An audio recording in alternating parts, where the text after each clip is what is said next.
कक्षा 10 की हमारी गणित की किताब है जिसमें पार्ट नंबर 2 है बहुपद। उसका इंट्रोडक्शन पार्ट हम देख रहे थे। आज ये तीसरा भाग है। इस वीडियो में हम शून्य के बारे में पढ़ेंगे, शून्य क्या होता है और शून्य का ज्यामितीय अर्थ क्या होता है, ये हम जानेंगे।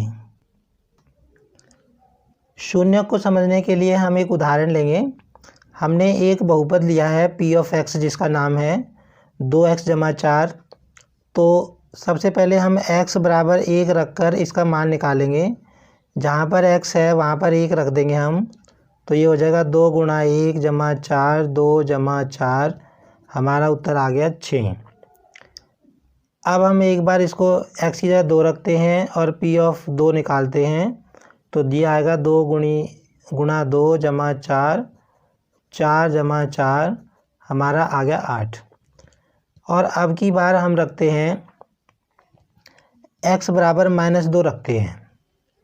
तो जब x बराबर -2 रखते हैं हम, तो p ऑफ -2 निकालेंगे, तो ये आएगा हमारा 2 गुणा -2 जमा 4 और -4 जमा 4, हमारा उत्तर आ गया 4। तो हमने क्या किया, हमारे पास एक बहुपद दिया हुआ था px 2x जमा 4। तो हमने क्या किया, एक बार x की जगह 1 रख के मान निकाला, हमारा आया 6। फिर हमने x की जगह 2 रख के मान निकाला, आया हमारा मान 8। फिर x की जगह -2 रख के देखा, तो हमारा उत्तर आया 0। तो 0 इसका उत्तर यहाँ पर आ रहा है। जब हम x की जगह -2 रखते हैं तो हमारा इसका उत्तर जो है px का मान 0 आ रहा है। तो इस x बराबर -2 को ही हम शून्यक कहते हैं। शून्य का मतलब क्या होता है कि x का वह मान जिसको अगर हम इसके अंदर रख दें x की जगह, हमें जो भी बहुपद दिया हुआ है, अगर इस बहुपद में हम x की जगह जो मान रख दें और अगर इस मान रखने के बाद इसका उत्तर 0 आ जाए, जैसे कि यहाँ पे हमने देखा, जब हमने x की जगह -2 रखा तो उत्तर 0 आ गया, 1 रखा तो 6 आया, 2 रखा तो 8 आया, 1 और 2 रखने के बाद 0 नहीं आया, लेकिन -2 रखा तो 0 आया। तो इस x बराबर -2 को ही हम शून्यक बोलते हैं। मतलब x का जिस मान के रखने के बाद उत्तर 0 आ जाए बहुपद का, उसको हम शून्यक कहते हैं। तो हम कहेंगे कि x बराबर -2 p ऑफ x बहुपद 2x + 4 का शून्यक है। और ये x बराबर 1 इसका शून्यक नहीं होगा क्योंकि शून्य नहीं आया, और 2 भी इसका शून्यक नहीं होगा, -2 इसका शून्यक होगा। एक उदाहरण से और देख लेते हैं। मान लो हमारे पास बहुपद है x जमा 4, और अगर हम x की जगह -4 रख दें तो हमारा उत्तर कितना आ जाएगा, -4 जमा 4, 0 आ जाएगा। तो हम कहेंगे x बराबर -4 इसका शून्यक है। मतलब शून्य क्या होगा कि x का वो मान जो बहुपद के अंदर रखने के बाद उसका उत्तर 0 आ जाए, वही उसका शून्यक बनेगा। लेकिन अगर शून्य नहीं आता तो उसको हम उसका शून्यक नहीं कहेंगे। जैसे कि यहाँ पर हमने देखा कि जब हमने x की जगह 1 रखा तो इस बहुपद का मान 6 आया, तो इस 1 को हम इसका शून्यक नहीं कहेंगे। एक चीज़ और हमें याद रखनी है कि जैसे हमने x बराबर 1 इसके अंदर रखा तो 6 मान आया, तो इसको हम पढ़ते कैसे हैं, हम इसको कहेंगे कि x बराबर 1 पर px का मान 6 है। इसको पढ़ेंगे, क्या पढ़ेंगे, जैसे यहाँ पर x बराबर 2 रखा तो हम कहेंगे x बराबर 2 पर px बराबर 2x जमा 4 बहुपद का मान 8 है। ये इसको हम इस तरह पढ़ेंगे। अब हम देखेंगे रैखिक बहुपद में, किसी भी रैखिक बहुपद में शून्यक और गुणांकों के बीच क्या संबंध होता है। अब हम ये जानते हैं, देखो कि ax + b के रूप का कोई भी रैखिक बहुपद होता है। हमारा कोई भी अगर x में रैखिक बहुपद है, रैखिक बहुपद हमने पिछली वीडियो में देखा था कि जिसकी घात 1 हो, जैसे यहाँ पर इसकी घात 1 है, और हमने ये भी देखा था कि कोई भी रैखिक बहुपद ax जमा b के रूप का होता है, जहाँ पर a और b क्या होते हैं, a और b तो होते हैं वास्तविक संख्याएं, a b क्या होती हैं, वास्तविक संख्याएं होती हैं, और a 0 के बराबर नहीं होता, ये हमने देखा था। तो हमारे पास ये बहुपद है, ये इसका व्यापक रूप है रैखिक बहुपद का। अब मान लो x की जगह मैंने k रखा, और k रखने पर x बराबर k इसका शून्यक है, ये हमने मान लिया, माना x बराबर k क्या है, शून्यक है इस बहुपद का, ठीक है। तो अगर ये इसका शून्यक है तो p ऑफ k क्या किसके बराबर होना चाहिए, 0 के बराबर होना चाहिए, ये हमें पता है भाई। अगर शून्यक है, कोई संख्या शून्यक है बहुपद की, तो उसके अंदर उसका मान जो है उसके अंदर रखने के बाद वो 0 हो जाना चाहिए। तो p ऑफ k क्या होगा, 0 होगा, मतलब इसके अंदर जो वैल्यू रखेंगे हम x के बराबर k, वो 0 हो जाना चाहिए। तो a k बराबर क्या हो गया, a k जमा b बराबर क्या हो गया, 0 हो गया, मतलब x की जगह k रख दिया। अच्छा, अब b को हम उधर ले जाएंगे, तो a k बराबर क्या हो गया, -b, और k बराबर क्या आ गया, -b/a। तो यहाँ से हम क्या देख रहे हैं कि k का मान क्या आया है हमारा, -b/a आया है। मतलब ये क्या चीज़ आई है, देखो ये आई है, k तो हमारा शून्यक था, शून्यक और गुणांकों के बीच में संबंध आया है। हमने गुणांक पढ़े थे कि अगर ये हमारे पास बहुपद है तो इसमें गुणांक क्या है, एक तो गुणांक a है और एक गुणांक b है। तो हमें ये याद रखना है कि अगर कोई हमारे पास रैखिक बहुपद ax जमा b के रूप का दिया हुआ है, और अगर उसके मेरे पास गुणांक हैं, तो उन गुणांकों की सहायता से मैं डायरेक्ट उसका शून्यक निकाल सकता हूँ।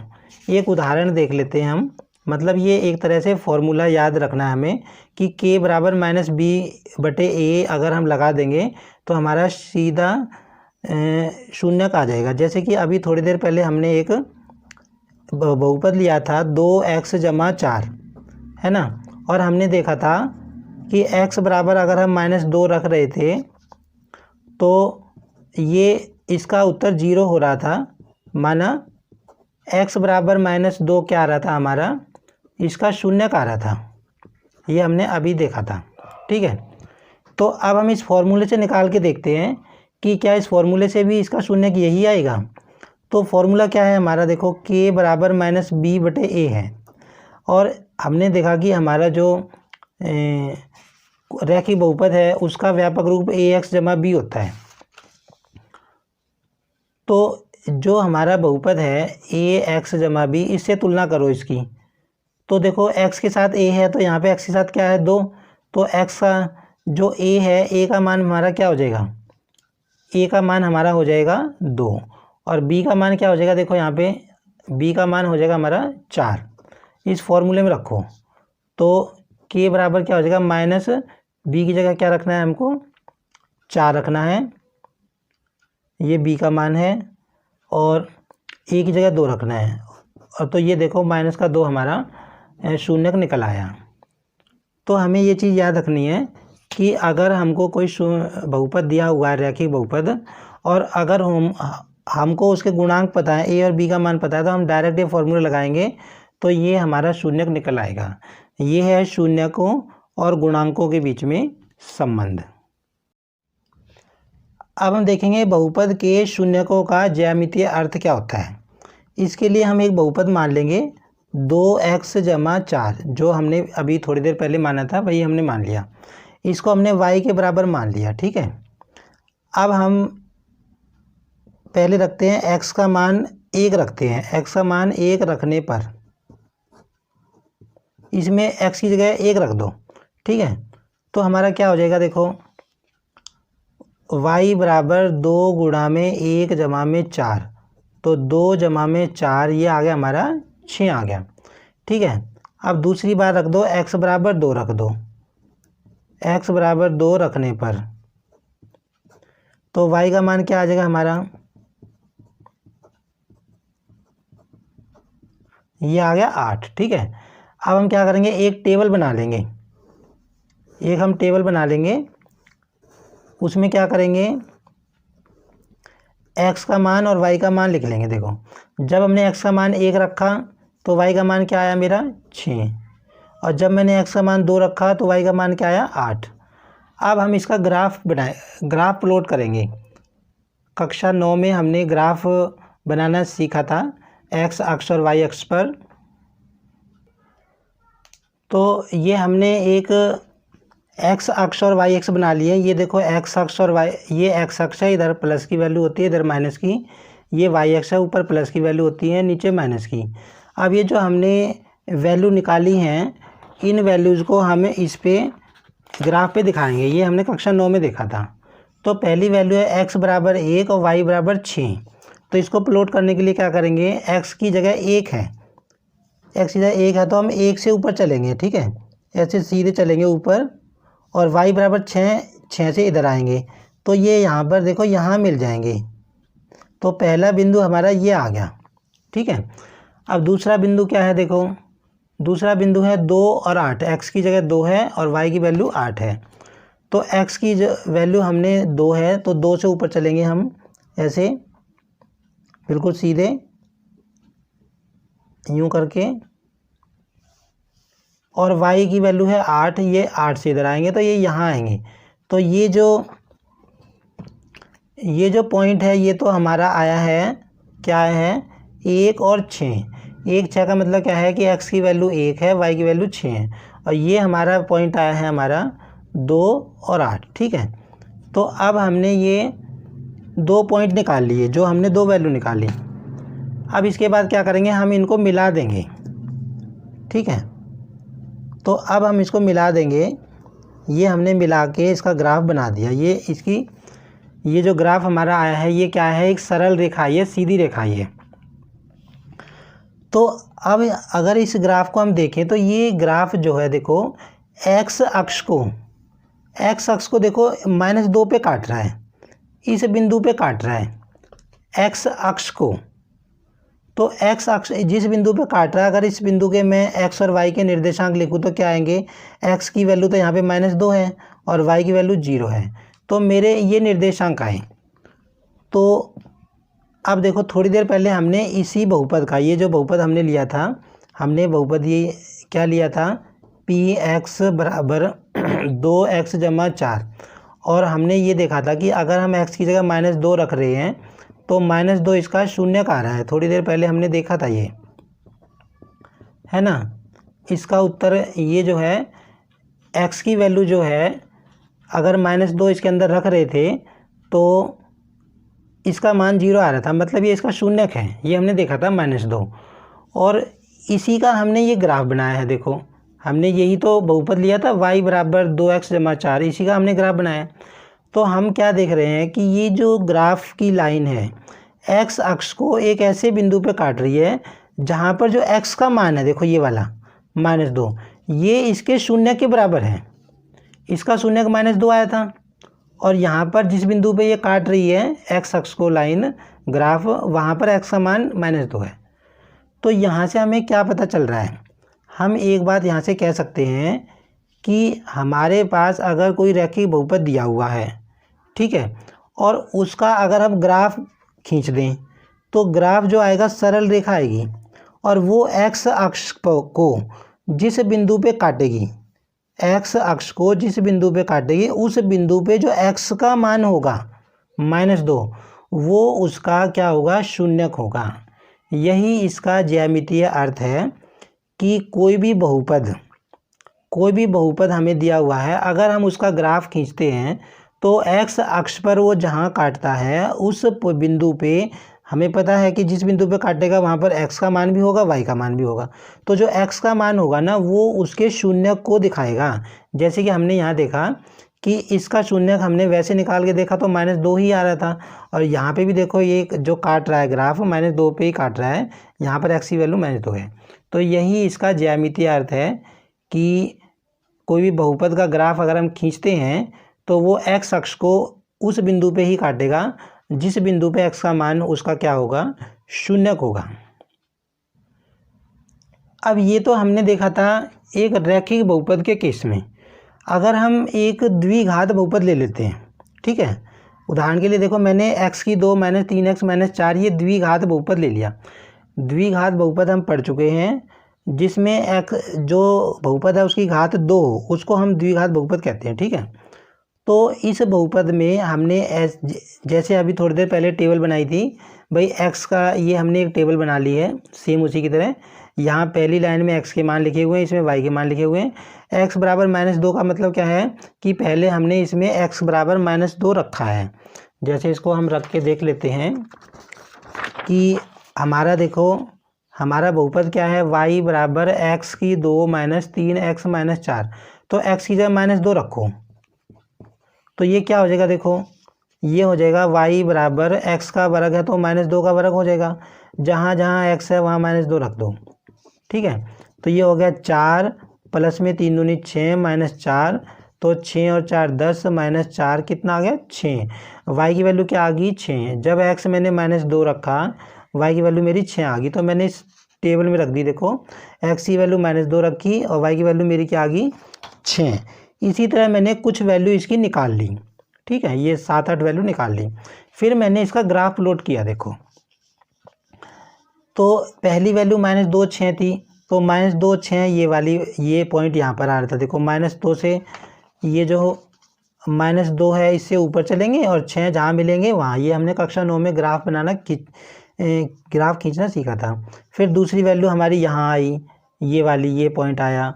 फिर ये तीसरा, ये इस तरह ये सारे पॉइंट हमने ये ड्रॉ कर लिए। फिर इनको सबको मिला के इन सबको मिला दिया और एक हमारा एक ग्राफ आ गया, ठीक है। तो इस ग्राफ में हम क्या देख रहे हैं, देखो इस ग्राफ में ये जो ग्राफ है x अक्ष को दो जगह काट रहा है। देखो कहाँ काट रहा है, एक तो देखो यहाँ काट रहा है, इसके निर्देशांक क्या है -1 और 0, और एक यहाँ काट रहा है, इसके निर्देशांक 4 और 0 हैं। तो अब उसी चीज़ को हम चेक करेंगे। वहाँ पर हम क्या कह रहे थे कि भाई ग्राफ x अक्ष को जिस बिंदु पे काटेगा और उस बिंदु पे जो x का मान होगा वो इसका शून्यक बनेगा। अब यहाँ पर ये ग्राफ है ना -1 पे काट रहा है, देखो इस बिंदु पे काट रहा है, यहाँ पर x की वैल्यू -1 है। तो हम इसको चेक करते हैं कि क्या ये इसका शून्यक है। तो शून्यक रखने का क्या तरीका है कि हमारे पास जो ये बहुपद दिया हुआ है, देखो x की 2 - 3x - 4, और मुझे चेक करना है कि x बराबर -1 इसका शून्यक है कि नहीं। तो इसकी जगह x की जगह -1 रख दो बस। तो अगर ये शून्य आ गया उत्तर तो हम कह देंगे ये इसका शून्यक है। -1 का वर्ग करेंगे प्लस का 1 आ जाएगा, माइनस माइनस प्लस, तो ये आ गया देखो 4 घटा 4 शून्यक आ गया, 0 आ गया। तो यही चीज़ जो अभी हमने रैखिक बहुपद में देखी थी वही चीज़ हमारी द्विघात बहुपद में भी आ रही है कि द्विघात बहुपद का जो हम ग्राफ निकालेंगे, जो रैखिक बहुपद था उसका तो ग्राफ हमारा सरल रेखा ही थी, लेकिन जो द्विघात बहुपद है उसका ग्राफ हमारा ऐसा आएगा अगर हम खींचेंगे। ये हमने अभी खींचा तो इसमें भी ये चीज़ निकल के आई कि ये जो ग्राफ है x अक्ष को जहाँ जहाँ काटेगा, अब देखो दो जगह काट रहा है। हमने देखा था कि रैखिक बहुपद के केस में जो ग्राफ आया था वो एक जगह ही काट रहा था x अक्ष को। यहाँ पर ये ग्राफ इसको दो जगह काट रहा है, तो इसका मतलब इसके ये दो जगह जो x के मान होंगे, देखो यहाँ पर तो x का मान -1 है, यहाँ 4 है, इस 4 को भी अगर हम रख के देखें ना तो 4 ही भी इसका शून्यक मिलेगा। तो द्विघात बहुपद में भी हम ये कह सकते हैं कि द्विघात बहुपद का जो ग्राफ आएगा और जो x अक्ष को काटेगा जिन बिंदुओं पे, उन बिंदुओं पे जो x के मान होंगे वो भी उसके शून्यक होंगे। तो ये हमने द्विघात बहुपद में देखा है। इसी तरह हम त्रिघात बहुपद में भी देख सकते हैं, ठीक है। तो किसी भी तरह का बहुपद हो, कितनी घात का बहुपद हो, उसके लिए ये शून्यक का जो ज्यामितीय अर्थ है सेम रहेगा। तो अब इससे हम एक चीज़ और सीख जाते हैं, क्या कि अगर हमको किसी बहुपद का ग्राफ दिया हो, अगर हमको किसी बहुपद का सिर्फ ग्राफ दिया हो तो ग्राफ देखकर हम ये बता सकते हैं कि उसके शून्यक कितने होंगे, है ना। ये हमारी जो प्रश्नावली 2.1 आएगी वो इसी के ऊपर आधारित है। तो देखो ये एक ग्राफ दिया हुआ है किसी भी बहुपद का, ठीक है। तो ये ऐसा ग्राफ है और ये हम देख रहे हैं। अब अगर इसमें हमसे पूछ ले कि भाई ये जिस बहुपद का ग्राफ है उसके कितने शून्यक होंगे, तो हम क्या देख रहे हैं, ये एक्स अक्ष को दो जगह काट रहा है, ए बिंदु और बी बिंदु पे काट रहा है। तो हम कहेंगे देखो एक शून्य किसका यहाँ बनेगा, एक यहाँ बनेगा, तो मतलब इसके शून्य कितने हो गए, 2 हो गए। तो हम ग्राफ को देखकर भी बता सकते हैं कि शून्य कितने होंगे। अच्छा यहाँ पर देखो ये ग्राफ, ये वाला ग्राफ है, इस एक्स अक्ष को एक ही जगह पर टच कर रहा है, तो इसका शून्य क्या होगा, 1 होगा। और ये ग्राफ है देखो हमारे पास, ये वाला ग्राफ है ना, एक्स अक्ष को काट ही नहीं रहा कहीं पे, तो हम क्या कहेंगे, इसका कोई शून्यक नहीं होगा। अब जैसे हमने रैखिक बहुपद में देखा, द्विघात बहुपद में देखा, तो त्रिघात बहुपद का भी हम देख सकते हैं। देखो हमने त्रिघात बहुपद लिया, x की 3 - 4x, क्योंकि देखो इसमें घात 3 है तो ये त्रिघात बहुपद है। फिर हमने इसकी भी देखो ऐसी टेबल बनाई और इसका भी हमने ग्राफ प्लॉट किया, तो हम क्या देख रहे हैं, देखो हम देख रहे हैं कि इसका ग्राफ ऐसे आ रहा है और इसका ग्राफ जो है देखो 3 जगह काट रहा है, एक्स अक्ष को 3 जगह काट रहा है, एक यहाँ पर, एक यहाँ पर, एक यहाँ पर। तो हम इसको देख के क्या कहेंगे कि इसके कितने होंगे, शून्यक 3 होंगे। हम ये बात कह सकते हैं इसके ग्राफ को देखकर। अब हम एक नोट देखेंगे, इस नोट में क्या देखेंगे कि ये हमने करके देखा है। अगर हम करके देखेंगे, ग्राफ ड्रॉ करके देखेंगे, तो यही आएगा कि कोई भी रैखिक बहुपद है ना, उसके शून्यक अधिकतम 1 हो सकता है। रैखिक बहुपद के अगर तुम शून्यक निकालोगे तो ज़्यादा से ज़्यादा 1 ही निकल सकते हैं, और द्विघात के बहुपद निकालोगे, द्विघात बहुपद के शून्यक निकालोगे तो ज़्यादा से ज़्यादा 2 ही आ सकते हैं। और त्रिघात बहुपद के शून्यक निकालेंगे तो ज़्यादा से ज़्यादा कितने आ सकते हैं, 3 ही आ सकते हैं। जैसे कि अभी हमने ग्राफ में भी देखा कि जो रैखिक बहुपद का ग्राफ था, एक्स अक्ष को एक ही बिंदु पे काट रहा था। द्विघात बहुपद का हमने ग्राफ निकाला तो वो 2 जगह काट रहा था, और त्रिघात के बहुपद का हमने ग्राफ देखा वो 3 जगह काट रहा था। तो इस तरह हमें ये चीज़ भी याद रखनी है कि ज़्यादा से ज़्यादा द्विघात बहुपद में 2 शून्यक हो सकते हैं, त्रिघात बहुपद में 3 शून्यक हो सकते हैं, और रैखिक बहुपद में 1 शून्यक हो सकता है। तो इससे हम एक बात, मतलब इसी बात को दूसरी तरीके से भी कह सकते हैं क्या, कि भाई जो त्रिघात बहुपद है उसका ग्राफ ज़्यादा से ज़्यादा एक्स अक्ष को 3 जगह ही काट सकता है, और द्विघात का बहुपद का अगर ग्राफ निकालेंगे तो वो एक्स अक्ष को ज़्यादा से ज़्यादा 2 जगह ही काट सकता है। और रैखिक बहुपद का तो हमने देख ही लिया कि रैखिक बहुपद का जो ग्राफ आता था वो सरल रेखा आती थी, सीधी रेखा, जो कि एक्स अक्ष को एक बिंदु पर काटती थी। तो ये हमने इंट्रोडक्शन पार्ट देखा पूरे चैप्टर का। कुछ इसमें इंट्रोडक्शन प्रश्नावली 2.2 की भी आई है और 2.1 की आई है। तो अब अगली वीडियो में हम प्रश्नावली 2.1 स्टार्ट करेंगे। हमारा इंट्रोडक्शन का पार्ट पूरा हो चुका है। आज के लिए इतना ही।